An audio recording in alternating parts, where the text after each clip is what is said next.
Dragon Ball is back in anime form, and I am so excited, guys. Dragon Ball Super ended over 6 years ago, at least went on a extended hiatus when the Tournament of Power ended, and we have not had a Dragon Ball anime, or at least a real one, because I don't count Heroes. We haven't had a real anime for Dragon Ball since then. And now we have Dragon Ball Daima, and I am so excited for the future of Dragon Ball. As the title says, I think that Dragon Ball Daima Episode 1 was a good, or maybe even great start in some ways to this new series, but at the same time, it's also a rough one. First, I do want to talk about the good, because that's what I'm more focused on. I'm more excited about the good than I am upset about the bad. But the number one, guys, is that the visuals, the spectacle, Dragon Ball Daima looks phenomenal. Art style, the animation quality, it's almost perfect in my opinion. This reminds me of Dragon Ball Super Broly and Dragon Ball Super Superhero, those movies, which I thought both those looked amazing. It just doesn't really have the CG or 3D animation that were in those movies. And I think that's fine. I really don't prefer that animation anyways. Holy crap, this looks so good.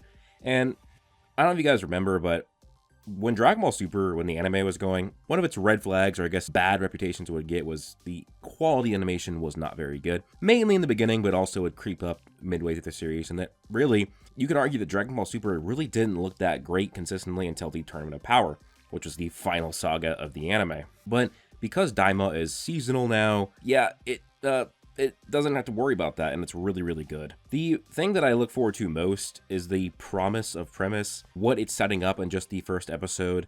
It's very exciting, and I don't even need to really summarize what happened. You guys have probably all seen the episode. The promise of premise for Dragon Ball Daima is adventure. That's really what we get in the trailers, but also the first episode foreshadows a lot of that. We know that Goku will be going on adventures in the demon world, a previously unexplained or unexplored lore or part of the actual lore of Dragon Ball. And we know that this realm's going to be getting explored based off this first episode because Goku and friends get turned into a kid by the new Demon King who replaced Dabura. Not only that, but the Dragon Balls are going to be out for a year, and while you could argue that, okay, well, why don't they go use the Namekian Dragon Balls? Well, either that's going to be an oversight, as there are many in not only Dragon Ball, but in anime in general, but Demon World has their own Dragon Balls. We actually see them in this episode. I think that that's going to be part of what the Dragon Ball Daima series is going to be. In Dragon Ball Daima, based on what we've seen, we have King Goma, the new Demon King. Basically, he makes a wish to make all of the Z Fighters back into children.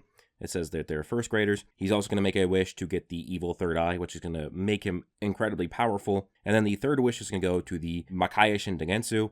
And then basically, that'll be the three wishes. But I won't be surprised if with his newfound power, maybe Goma will also use the Dragon Balls in Hell to make his own wish. And what's going to happen is that that's going to be the Dragon Ball Daima adventure, is that after Gomo makes that wish, Goku's going to have to travel through the Demon Lord to gather all of those Dragon Balls. I'm not sure though, that's just kind of what I predict, but I think that the first episode sets up a lot of what we expect to happen later on. For example, I think we're going to get new powers because we're going to be dealing with the Demon Lord, the Demon Realm. It's going to probably have new types of magic, new types of powers. Obviously, new characters. The Tamigami, the guardians of the Dragon Balls of the Demon Lord, are set up to be probably figures or characters that the Z Fighters might fight.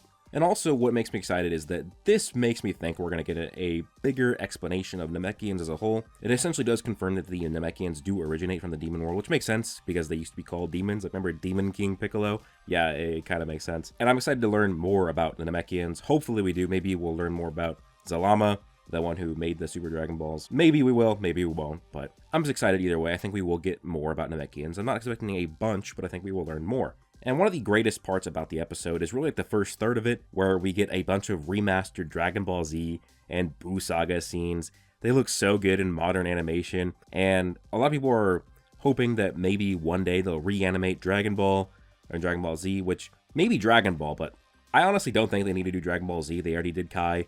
Kai looks great. Dragon Ball would be cool, but even just seeing these scenes reanimate like that, they look so good. It's very nostalgic, and that's part of what is so good about this episode is just the nature of Dragon Ball being back as an anime is so good. Dragon Ball Super is so influential to me. As much as I ended up having issues with it as a whole, I still enjoy Dragon Ball Super. And without Dragon Ball Super, I would not have become a fan of Black Clover or My Hero Academia, because getting so into Dragon Ball Super just turned me into a massive anime fan that I wasn't as much before.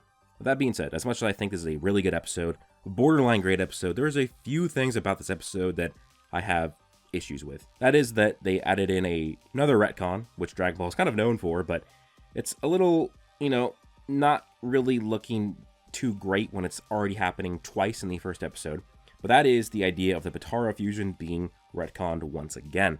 So remember in original Dragon Ball Z, it was the idea that Boo's stomach defused Vegito. Well, then it was retconned in Dragon Ball Super that it was actually just the 1 hour time limit, because when mortals use Potara to fuse, there's only an hour time limit. Well, now Dragon Ball Daima says no. Actually, Boo's stomach does diffuse it. And the reason why I think this is a plot hole / retcon, not just a retcon that just changes things, but actually it causes a plot hole, is that in Dragon Ball Super, Goku is surprised that he can actually defuse. Like, he's surprised that Supreme Kai and Kibito could defuse, which doesn't make sense when he sees Supreme Kai and Kibito defused in Dragon Ball Daima, which if you didn't know, Dragon Ball Daima is canon to Dragon Ball Super. It takes place before Battle of Gods, it takes place 1 year after the Buu Saga. So, yeah, it doesn't really make sense if Goku knows these things, right? And that's what makes me think like it's a plot hole. And also, if this was possible, why didn't Supreme Kai say this later on? So it's definitely weird. It's not the end of the world. It's a minor plot hole. I think the bigger plot hole can have to be the actual statement about Fat Buu. There's this statement here by Krillin where he looks at Fat Buu and says, "You actually asked Shenron to make Buu a good guy and let him remain on Earth." Yeah, this was never a wish in Dragon Ball. This has never been hinted at before. A lot of people were wondering, like, wait, is this talking about Oob then? But that wouldn't make sense. When it came to Oob, there was no dragon wish. That was just Goku wishing to himself, and then King Yama recognizing that and granting that wish. But he's not a dragon, right? There's no Dragon Balls involved. So this also has to be about Fat Buu, because it shows Krillin looking at Fat Buu while talking about it. Now, a lot of people say, well, is this just saying that it's changing the memories? But no, it's not saying it made him a good guy in the eyes of what people see him as. It's saying it made him a good guy. He was already a good guy before this, so it makes a lot of people wonder, is this like a brand new wish that we didn't know about? Or are they retconning it? Or is this an error? Either way, in my opinion, it's lazy writing. Dragon Ball, as big as the franchise it is, it deserves to have its continuity kept in check. And I understand this has happened in Dragon Ball before, but usually their retcons are not actual plot holes. They just change things, but this is a legit plot hole. And this could actually make Dragon Ball worse, in my opinion, because if they're retconning it so that Buu wasn't actually good in the end of the Buu Saga, Fat Buu, that kind of cheapens the whole plot of Hercule and the dog helping make Fat Buu into a good guy. That cheapens it so much if Goku still had to make a wish to make him good. And now people are questioning, is this a translation error? I don't think so. I have actually looked up other translations. They all said the same thing. Like I think it was French and Spanish and Brazilian. I think I looked at all 3 of those. All 3 of them said the same thing. So it makes it unlikely this is a translation error. Because if all 3, or I guess if 4 different languages are saying the same thing, then it's probably not a translation error. And it's not the end of the world. It doesn't like ruin the story as a whole. But if that is true, that makes the Buu Saga worse for me. If this is now a new retcon. But either way, it's either an error, either a plot hole, or it's a retcon. Either way, I think all of it is lazy writing for this overall. Now, when it comes to other things I didn't like, for example, it's King Goma himself. I think his plan is stupid. We find out that he's the new Demon King because Deborah died, and he's all worried about the Z Fighters because they're strong enough to fight Buu, so they can beat him. And they're like, oh, but actually, they don't really know about you. He even sees Krillin first learn of the Demon Realm in the flashbacks that they are watching. So he knows that they don't know much, and they had never thought about going to the Demon Realm. They've never really had a reason to. So instead of just staying in the Demon Realm and not attracting attention to them, what does he do? He goes to Earth and the living universe. He summons Shenron, which attracts all of their attention. Then he does a wish upon them, and now they know about him. Now, the thing is, right, you could argue that, okay, well, this needs to happen for plot, which, yes, that can be used as an excuse, but also it could just be written better. But it's still weird because he could have made the wish to make them all babies. It's even shown in the plot because that's what's happening to, like, Goten and Trunks, for example. But he's only making them back into first graders. Still an age where they can fight, where they can use their powers. Still an age where they can, they're conscious, right? The first grade age is like the age of Goten and Dragon Ball Z Buu Saga. They're still old enough to fight. And the stupid thing is that he knows that the Z Fighters can get very strong very fast. Remember, he was watching the events of the Buu Saga, where there was massive power progression for multiple characters, and despite that, only wishes them to be first graders. So, not giving me a lot of confidence for King Goma as a villain. Maybe he's not the final villain, but like, I think it's a stupid plan. And honestly, King Goma, like, he's a funny character, but I am not getting actual good villain vibes from him. I still, think that it might not be him as the villain, as the final villain at least. But people I see also complaining about the idea of the Dragon Balls being this strong enough to make Goku and others into a child, which contradicts other things, which I can see that. I'm not really too worried about it, but I can see why people are. But despite the things I dislike about this series, or this episode so far, I still really like it. I'm still really excited for the next episode.